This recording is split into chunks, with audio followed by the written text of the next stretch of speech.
Message start. Okay. ಮುಂಜಾನೆಯ ಶುಭಾಶಯಗಳು ಎಲ್ಲ ಸ್ನೇಹಿತರಿಗೆ. ಇವತ್ತು ನಾನು ಪ್ರೆಸೆಂಟ್ ಟೆನ್ಸ್ ಡಿಟೇಲ್ ತೋರಿಸ್ತಾ ಇದ್ದೀನಿ. ನಾನು ಪ್ರೆಸೆಂಟ್ ಟೆನ್ಸ್ ವರ್ತಮಾನ ಕಾಲ ನಾನು ಹಿಂದಿನ ಕ್ಲಾಸ್ನಲ್ಲಿ ಹೇಳಿ ನಿಮಗೆ ಪ್ರತಿ ಕಾಲಕ್ಕೆ ಮತ್ತು 4 ಉಪಕಾಲಗಳಲ್ಲಿ ವಿಂಗಡಿಸಲಾಗಿದೆ. Each tense has been divided into 4 ಸಬ್ಟೆನ್ಸಸ್. ಅದು ಹೆಸರುಗಳು ಏನಿವೆ, ಅದರಲ್ಲಿ ಯಾವ ತರಹದ ವರ್ಬ್, ಹೆಲ್ಪಿಂಗ್ ವರ್ಬ್ ಬರುತ್ತೆ ಅದು ನೋಡಬೇಕಾಗಿದೆ. ಪ್ರೆಸೆಂಟ್ ಟೆನ್ಸ್ ನಲ್ಲಿ ಸಿಂಪಲ್ ಪ್ರೆಸೆಂಟ್ ಟೆನ್ಸ್ ಫಸ್ಟ್. ಇದು pronoun I, we, you, they, he, she, it. ಇದು simple present tense, present continuous tense, present perfect tense and present perfect continuous tense. ಇದರಲ್ಲಿ ನಾವು ಈಟ್ ಕ್ರಿಯಾಪದ use ಮಾಡೋಣ. ಐ ಈಟ್, ನಾನು ತಿನ್ನುತ್ತೇನೆ. I am eating, ನಾನು ತಿನ್ನುತ್ತಿದ್ದೇನೆ. I have eaten, ಇದರಲ್ಲಿ ಕಾರ್ಯ ಮುಗಿದಿದ್ದು ತೋರಿಸ್ತದೆ. ಐ ಹ್ಯಾವ್ ಇಟನ್, ನಾನು ತಿನ್ಬಿಟ್ಟಿದ್ದೇನೆ. ಐ ಹ್ಯಾವ್ ಬೀನ್ ಈಟಿಂಗ್, ನಾನು ತಿನ್ನುತ್ತಾ ಇದ್ದೇನೆ. ಇದರಲ್ಲಿ ಕಾರ್ಯದ ಸ್ವಲ್ಪ ಭಾಗ ಮುಗಿದ ನಂತರ ಮತ್ತೆ ಕಂಟಿನ್ಯೂಷನ್ ತೋರಿಸ್ತದೆ ಅದು ಇದರಲ್ಲಿ. ಇದು ಹೆಸರುಗಳು ನೋಡಿದರೆ ಮಾತ್ರ ನಮಗೆ ಅದರಲ್ಲಿ ಕಾರ್ಯದ ಸ್ವರೂಪ ಏನಿದೆ ಅದು ಕಾಣುತ್ತೆ. ಸಿಂಪಲ್ ಪ್ರೆಸೆಂಟ್ ಟೆನ್ಸ್ ನಲ್ಲಿ ಬರೇ ನಾವು ಕಾರ್ಯ ಮಾಡುತ್ತೇವೆ, ಇಚ್ಛೆಯನ್ನು ವ್ಯಕ್ತಪಡಿಸುತ್ತೇವೆ. ಆ ಇಚ್ಛೆ ವ್ಯಕ್ತಪಡಿಸಲಿಕ್ಕೆ ಐ ಈಟ್, ಇದರಲ್ಲಿ ಕಾರ್ಯ ಸ್ಟಾರ್ಟ್ ಆಗುವುದಿಲ್ಲ. ಇದರಲ್ಲಿ ಐ ಆಮ್ ಈಟಿಂಗ್ ಮೀನ್ಸ್ ಕಾರ್ಯ ಸ್ಟಾರ್ಟ್ ಆಗಿದೆ, ಪ್ರಾರಂಭವಾಗಿದೆ, ನಾವು ಸ್ಟಾರ್ಟ್ ಮಾಡಿದ್ದೇವೆ. ಇದು ತೋರಿಸ್ತದೆ ನಾನು ತಿನ್ನುತ್ತಿದ್ದೇನೆ, ಐ ಆಮ್ ಈಟಿಂಗ್. ಇದರಲ್ಲಿ ನಾವು ಊಟ ಕಂಪ್ಲೀಟ್ ಮಾಡಿದ ಮೇಲೆ ಆ ಪರಿಸ್ಥಿತಿ ವ್ಯಕ್ತಪಡಿಸಲಿಕ್ಕೆ ಐ ಹ್ಯಾವ್ ಇಟನ್, ನಾನು ತಿನ್ಬಿಟ್ಟಿದ್ದೇನೆ. I have been eating, 2 plate ಮುಗಿದ ನಂತರ 3ನೇ ಪ್ಲೇಟ್ ನಡೆದಿದ್ದರೆ ಆ ಸಂದರ್ಭದಲ್ಲಿ ಐ ಹ್ಯಾವ್ ಬೀನ್ ಈಟಿಂಗ್ ನಾವು ಉಪಯೋಗ ಮಾಡಬಹುದು. ಇದರಲ್ಲಿ ಎಲ್ಲಿ ಸೇಮ್ ಬರುತ್ತೆ ಗ್ರಾಮರ್, ಅದರಲ್ಲಿ ನಾನು ಡೂ ಇದು ಸಿಂಬಲ್ ತೋರಿಸಿದ್ದೇನೆ. ಎಲ್ಲಿ ವ್ಯತ್ಯಾಸ ಇದೆ ಅಲ್ಲಿ ಅಷ್ಟೇ ನಾನು ಬರೆದಿದ್ದೇನೆ. ಇದರಿಂದ ಈ ಟೇಬಲ್ ನಿಂದ ಲಾಭ ಏನು ಆಗುತ್ತೆ, ವಿದ್ಯಾರ್ಥಿಗೆ ಎಲ್ಲಿ ಡಿಫರೆನ್ಸ್ ಇದೆ ಅಷ್ಟೇ ಮೈಂಡ್ ನಲ್ಲಿ ಇರುತ್ತೆ. ಅದೇ ಪ್ರಕಾರ ವಿ ಈಟ್, ಇದರಲ್ಲಿ same you eat, they eat. I, we, you, they, ಇದರಲ್ಲಿ ಎಲ್ಲ ಗ್ರಾಮರ್ ಸೇಮ್ ಇದೆ. ಐ ಈಟ್, ನಾನು ತಿನ್ನುತ್ತೇನೆ. ವಿ ಈಟ್, ನಾವು ತಿನ್ನುತ್ತೇವೆ. ಯು ಈಟ್, ನೀವು ತಿನ್ನುತ್ತೀರಿ. ದೇ ಈಟ್, ಅವರು ತಿನ್ನುತ್ತಾರೆ. ಈ ಪ್ರಕಾರ ಆಗುತ್ತೆ. ಹೀಗೆ ಕಂಟಿನ್ಯೂಸ್ ಟೆನ್ಸ್ ನಲ್ಲಿ ಆಮ್ ಸಿಂಗುಲರ್ ಸಲಾಗಿ ಫಸ್ಟ್ ಪರ್ಸನ್ ಸಲಾಗಿ ಬರುತ್ತೆ. ವಿ ಫಸ್ಟ್ ಪರ್ಸನ್ ಪ್ಲೂರಲ್ ಇದೆ, ಅದರ ಸಲಾಗಿ ಅದರಲ್ಲಿ ಹೆಲ್ಪಿಂಗ್ ವರ್ಬ್ ಆರ್ ಬರುತ್ತೆ.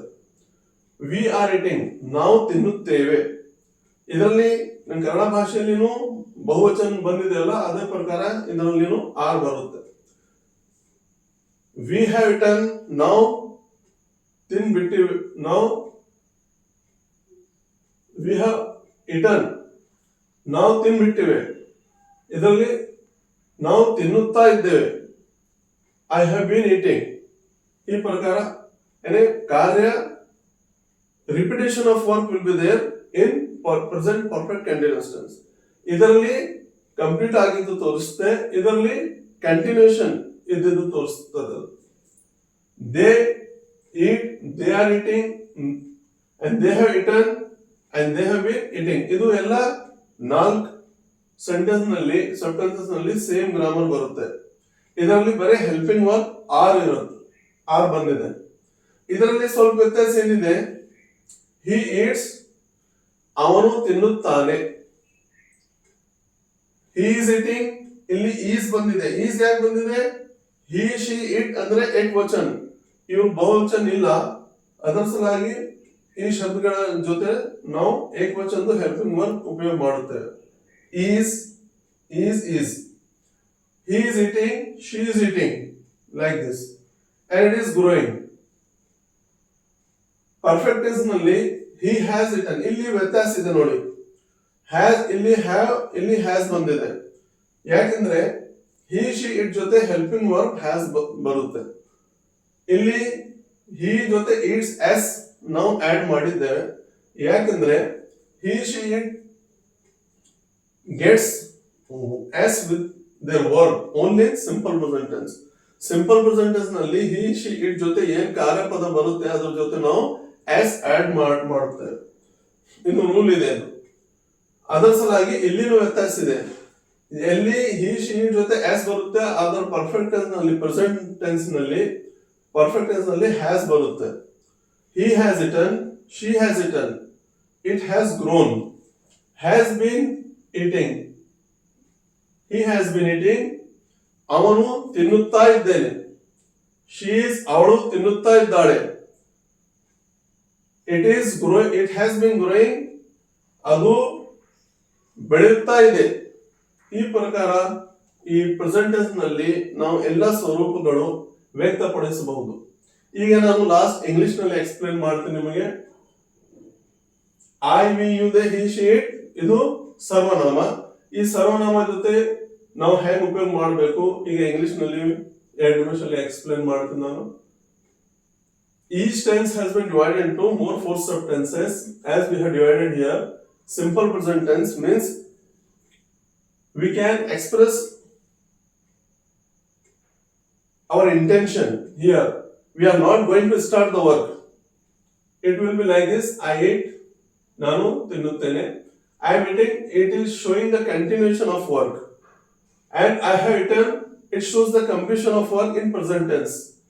And I have been eating, if someone has completed 2 plates and starting another plate. In this situation, you have to use this perfect continuous tense. Actually, it is the combination of these 2 subtenses. That's why I have been eating. Illi have nu bantu, but ing continuous tense nu bantu.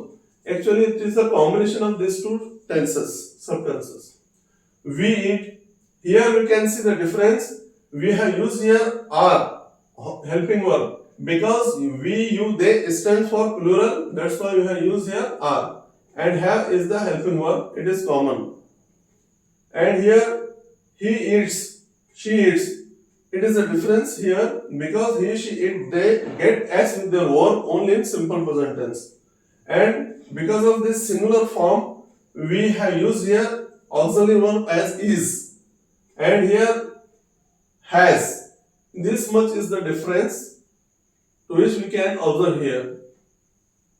This was the simple present tense. And it is here we have used a different verb as it. It grows. It is for neuter gender. ಇದ್ರ ಜೊತೆ ನಾವು ತಿನ್ನುತ್ತೇವೆ ಇದು ಉಪಯೋಗ ಮಾಡಲಿಕ್ಕೆ suitable ಆಗುವುದಿಲ್ಲ. ಅದರ ಸಲುವಾಗಿ ಇಲ್ಲಿ ಇಟ್ ಗ್ರೋಸ್ ಅದು ಗಿಡ ಬೆಳೆಯುತ್ತದೆ. ಈ ಪ್ರಕಾರ ನಾವು ಉಪಯೋಗ ಮಾಡಬಹುದು. ಪೆನ್ ಪೆನ್ಸಿಲ್ ಅಥವಾ ಗಿಡ ತಿನ್ನುತ್ತದೆ ಅಂದ್ರೆ ಇದು ಸೂಟ್ ಆಗೋದಿಲ್ಲ.